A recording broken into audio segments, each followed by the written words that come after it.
Hey, what's going on, YouTube? How are you? I hope everyone's doing well. Thank you so much for taking the time to come by. I appreciate it.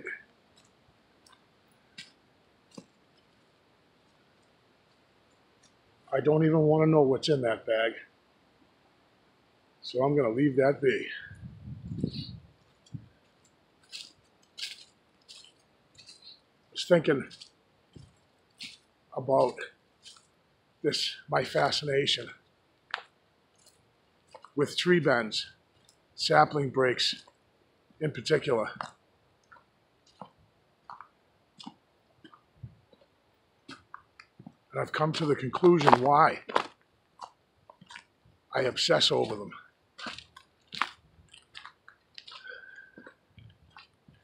And I've come to the realization, because that's all we've got, other than the occasional footprint maybe that we find, or an occasional sighting.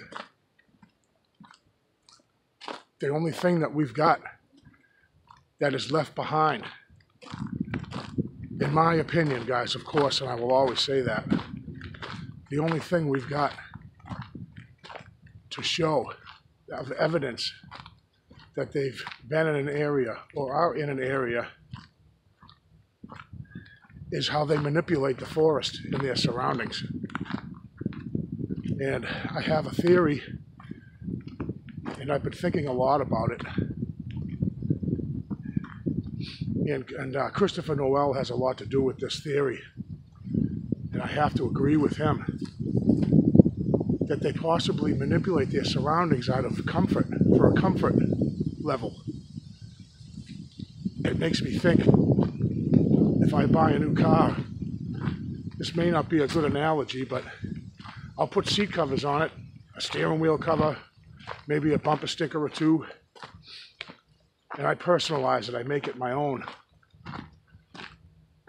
I don't see why Bigfoot wouldn't do the same. To feel like they're in somewhat of control of their surroundings, and they'll do things like snap a tree, or a big tree bend, and stuff the tip of that tree up under a log, and it's theirs. They know they did it.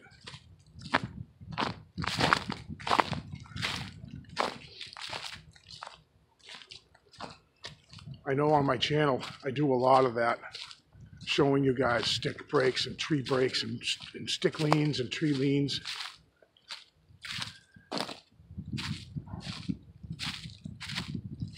And that's my reason for it. I think about it so much. It's the only thing that I can study. I don't have a body in front of me, of course, right? Can't study that.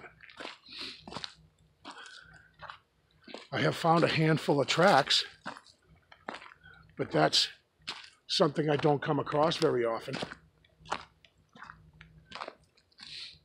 And I think, and I can't help but think to myself, why can I walk through an area,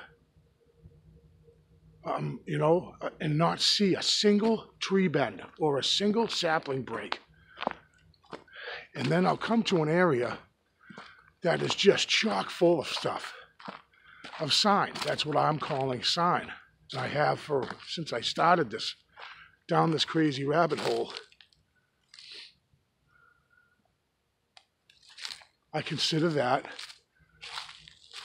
a signature left behind by Sasquatch. I get the occasional comment of, of course Mother Nature could never do that. Well, see, I'm on board with that Mother Nature does bend a tree with snow load, or snap a top of a tree due to snow load. But I have to argue with that. And this is another topic of whether I believe that they not hibernate, but they go into larger forested areas for the winter. I'm not going to get into that right now, but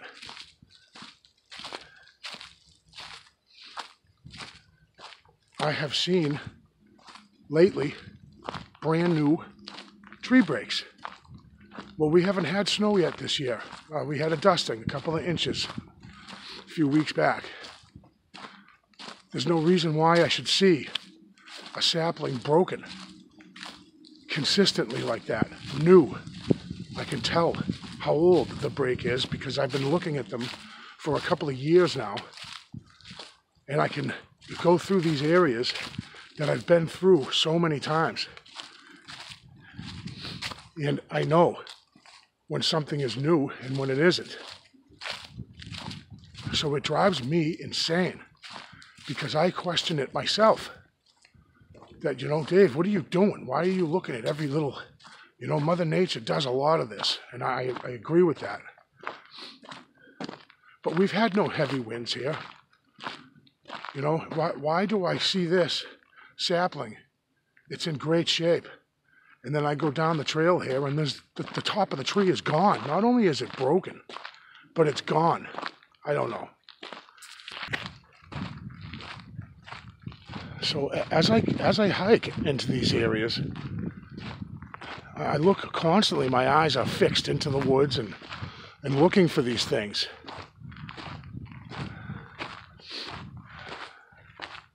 You've got this nice 12, 15-foot sapling. No problem with it. Nice, beautiful pine tree. And then I can look right over here, and the top of this pine tree is not only is it broken, but the top of that used to sit over here, and now it's completely gone. But how can I not wonder?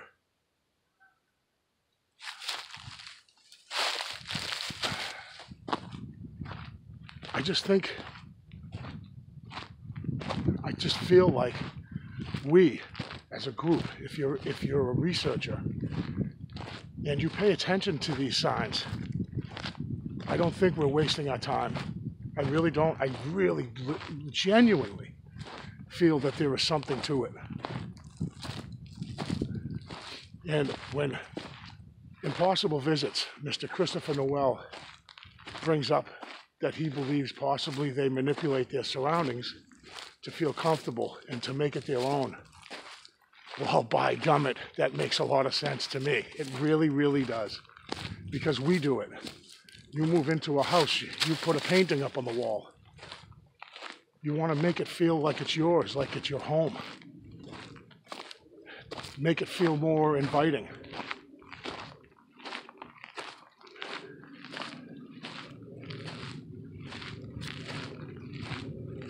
And I definitely believe that Bigfoot does the same exact thing with their environment. They put up their own painting on the wall, and they put their steering wheel cover on and their bumper sticker, and they look at it as theirs. They did that. And maybe there are signature leans and signature bends that are specific to an individual clan. I don't know that, but I can have that theory, and if it's a sound theory and sounds like it makes sense, then I'm going to latch on to that, because I spend a lot of time in the forest.